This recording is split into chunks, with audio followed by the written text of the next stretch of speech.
only organization that is hated by imperialists is the EFF. I will never be intimidated by America. I will never be intimidated by Donald Trump. They were speaking about... Welcome back to Candid Reports with Bonolo.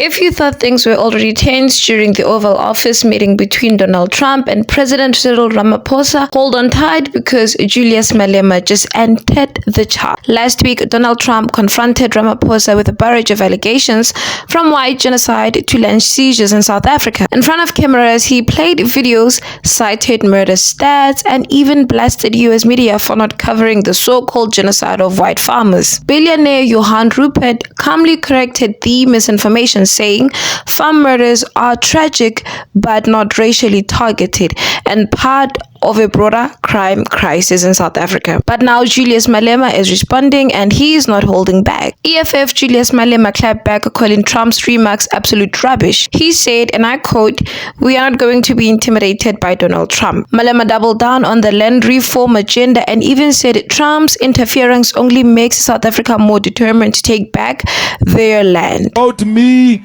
in that meeting at White House, if they were not gossiping about me, they should have called me into that meeting. I would have answered everything that Donald Trump wanted from us. Banchaba basebakanna batho ba baholo ka dikhoneng ba tya transport ba ya kwa America ba yo bua ka nna slege. If they are not scared of me, call me into that meeting. That nonsense that Trump did in America, he will never do that nonsense in my presence, because I will confront him here and there with the facts. Ramaphosa could not present the facts in front of Donald Trump. You've got a coward president. He left here, Ariana, he won't be bullied. When he arrived there, he was shaking. Atatazela, Achaba Donald Trump, another president scared of another president. Donald Trump said to him, "When you say farmers, you mean white people." He kept quiet. Farmers do not mean white people. They are black farmers, they are white farmers. Ramaphosa is a farmer himself. He should have said to Donald Trump, "No, farmers are not white. I'm a farmer myself. I am not white." Why didn't he present that simple fact before Donald Trump? Why didn't he say, there are so many people killed in South Africa and majority of them are blacks? There is no white genocide in South Africa. Bammonchatsila with crosses. He opens his eyes in shock.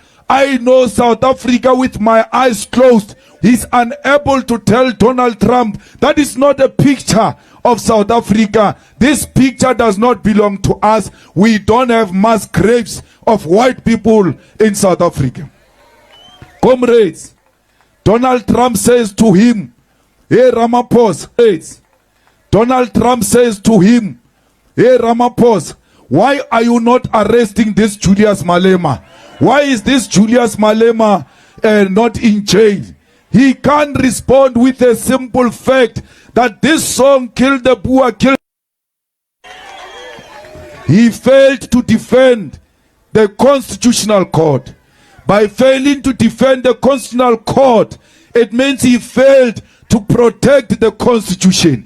And when you fail to protect the Constitution as a president of the country, you have failed in your primary duty of defending the sovereignty of South Africa. Ramaphosa is a failure, but you must understand one thing. When Trump says, "Why is this man not in jail?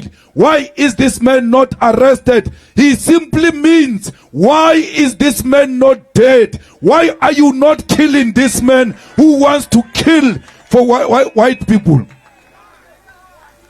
In that White House, my ticket was taken out.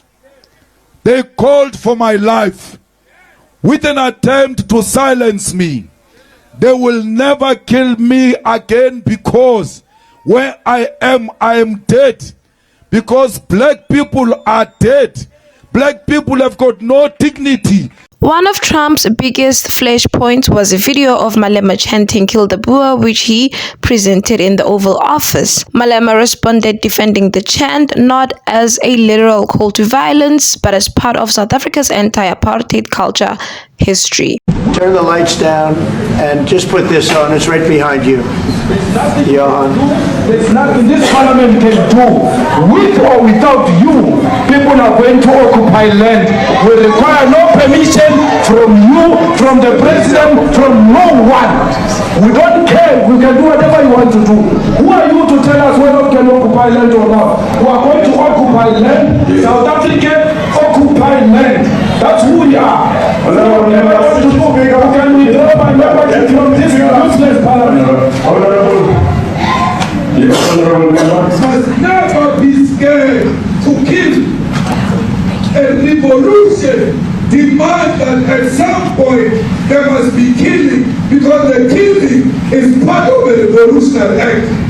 Shoot to kill the mother, kill the poor, the farmer, kill the poor, the farmer.